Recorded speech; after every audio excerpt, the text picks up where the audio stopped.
지난 3월 규제개혁 점검회의가 열렸습니다.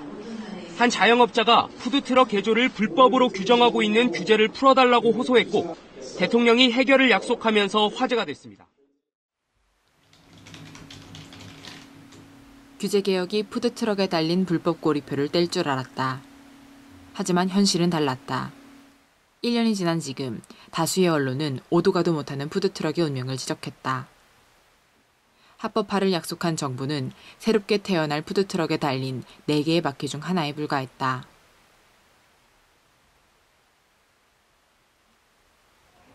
정부 옆에 나란히 붙은 또 다른 바퀴 하나는 푸드트럭 업자들이다.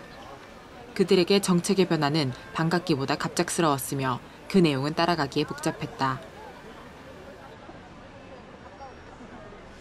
아내와 트럭에서 어묵을 파는 윤주호 씨도 처음에는 기회가 찾아온 줄 알았다. 위생교육과 차량 안전점검 과정을 거치며 나름의 노력을 기울였다.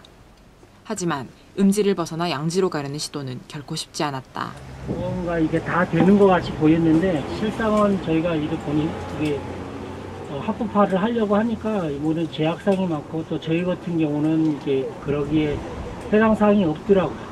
뭐 다 되는 건 아니고 거기 기준 맞춰서 하려고 그러면 비용도 상당히 들고. 지난해 국토교통부는 푸드트럭 합법화 관련 매뉴얼을 홈페이지에 게시했다. 매뉴얼은 영업 관련 가이드라인과 위생관리 매뉴얼, 크게 이 두 부분으로 나뉜다. 윤주호 씨는 이 중 영업 관련 가이드라인을 지적했다. 자동차 구조 변경 의무를 명시한 것은 업자들이 감당할 차량 개조 비용에 대한 고려가 부족했다는 것이다. 뿐만 아니라 영업 부지를 한정시킨 것에도 문제가 있다고 했다. 장사를 하기 위해 자리를 잡는 것은 판매를 하는 식품의 종류와 유동인구 등 여러 요소를 반영해야 하는데 정부가 정한 관광지, 체육시설, 도시공원과 하천은 관리만을 위한 결정이 아닌지 의심스럽다고 했다.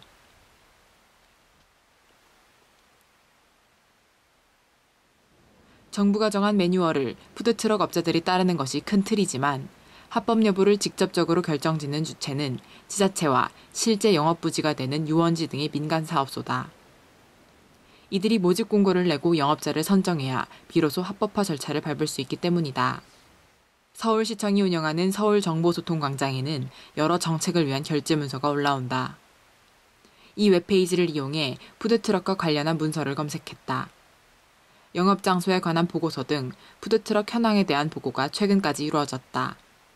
이 중 푸드트럭 활성화를 위한 협조 요청이라는 제목의 게시물이 올라왔다.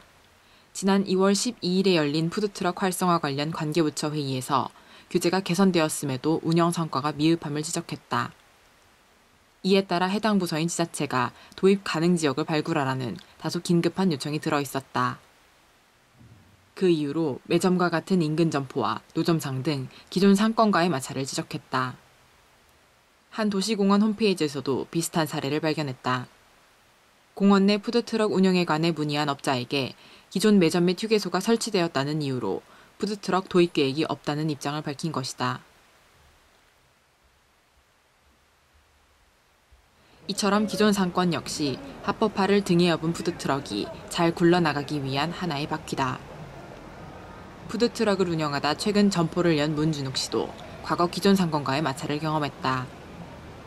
그리고 잘 돼도 문제인 게 잘 되어도 주변 강에서 안 좋게 봐요. 저도 그런 게 좀 많았거든요. 손님들이 막 몰리면 좋아야 되는데 몰려도 불안한 거예요. 왜냐면은 불법으로 하는 놈이 와서 잘 되면은 그런 얘기가 없었던 것도 아니고 잘 지내던 가게 분들도 사장님들 같은 경우에는 뭐 좋으신 분들이어서 이해는 해주셨는데 솔직히 거기 일하는 직원분들이나 이런 분들은 안 좋게. 점포 외에도 주변 상권을 이루는 주체가 또 있다. 바로 노점이다. 푸드트럭은 합법화가 되었지만 수십 년 전부터 거리에 존재했던 마차형 노점, 첨가물 및 각종 물건을 파는 트럭은 여전히 불법이다. 민주노점상 전국연합의 최인기 사무처장을 만나 입장을 들어봤다. 문제는 뭐냐면 기존의 노점상과 새로 진입하는 푸드카에 관해 형평성 문제가 대두가 되겠죠. 단속을 하고 있는 그런 시점인데 갑자기 푸드카를 이야기를 하는 것은 그야말로 첫 단추를 제대로 뭐 끼지 못하는 그런 부분이지 않겠는가라는 생각이 들고요. 누구 하나 명확한 해결책을 제시하기 힘들지만 합법화라는 기회를 살리기 위한 움직임도 존재한다. 서울대학교 동아리 이넥터스는 영세 푸드트럭 사업자들을 돕는 프로젝트를 시작했다. 푸드트럭의 합법적 영업을 위해 부지 확보, 위생관리 등 구체적인 계획을 함께 세운다. 지자체와 관광업체의 참여를 유도해 푸드트럭 영업을 위한 사회적 협력 모델을 구축하거나 한국 푸드트럭 협동조합이라는 조직을 설립하는 등 크고 작은 해결책을 만들고 있다. 이 학생들은 푸드트럭이 잘 굴러가기 위해 완벽한 법이나 정책만이 필요한 것은 아니라고 말한다. 이제 좀 지자체의 그런 협조라든지 그런 좀 관광으로서의 좀 매력적인 산업이다 이런 거 인식하신 분들이 액션에 좀 취해 주시면 좋겠다. 이런 게 좀 법은 사실 지금 상황에서도 얼마든지 할 수 있다고 저는 생각을 해요.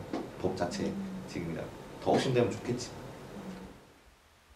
푸드트럭에 대한 규제 완화는 제대로 자리를 잡지 못하고 제자리 걸음을 할 뿐이었다. 어느 한 바퀴가 속도를 낸다고 해서 푸드트럭이 마음껏 달릴 수 있는 것은 아니었다.